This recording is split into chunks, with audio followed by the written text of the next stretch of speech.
First നമുക്ക് running stitch ചെയ്യാം. അതിന് ആദ്യം സൂചി അടിയിൽ കൂടി കുത്തിയെടുക്കുക. വലിച്ചെടുത്തിട്ട് കുറച്ച് മുന്നോട്ട് മാറ്റി കുത്തുക. പിന്നെ കുത്തി ഇറക്കി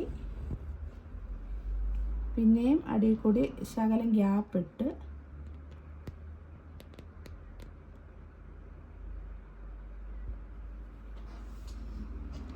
അടിയിൽ കൂടി കുത്തി പിന്നെയും എടുത്ത് പിന്നെയും മുന്നോട്ട് മാറ്റി കുത്തുക.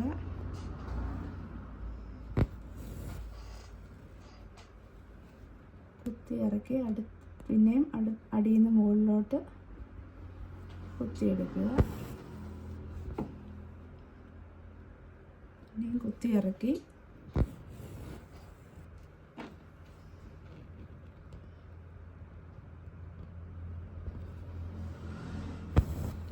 ഗ്യാപ്പിട്ട് തയ്ക്കുക.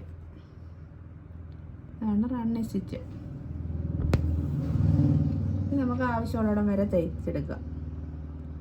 പക്ഷെ നമുക്കിതിനെ ലോക്ക് ചെയ്യണം. അപ്പോൾ നമ്മളിവിടെ കുത്തി ഇറക്കി എപ്പോഴും ലോക്ക് ചെയ്യുന്നത് അടിവശത്ത്, അതായത് കന്നവശത്തെ ലോക്ക് ചെയ്യാവും. നമുക്കിങ്ങനെ അടിവശത്ത് ലോക്ക് ചെയ്യുന്നത് കാണിക്കാം. ഇതിപ്പോൾ അടിയിലോട്ട് കുത്തി ഇറക്കി നമ്മളിവിടെ അങ്ങ് ലോക്ക് ചെയ്യുക. ലോക്ക് ചെയ്യുമ്പോൾ നല്ല വശത്ത് കെട്ട് വീഴാതെ ലോക്ക് ചെയ്യുക.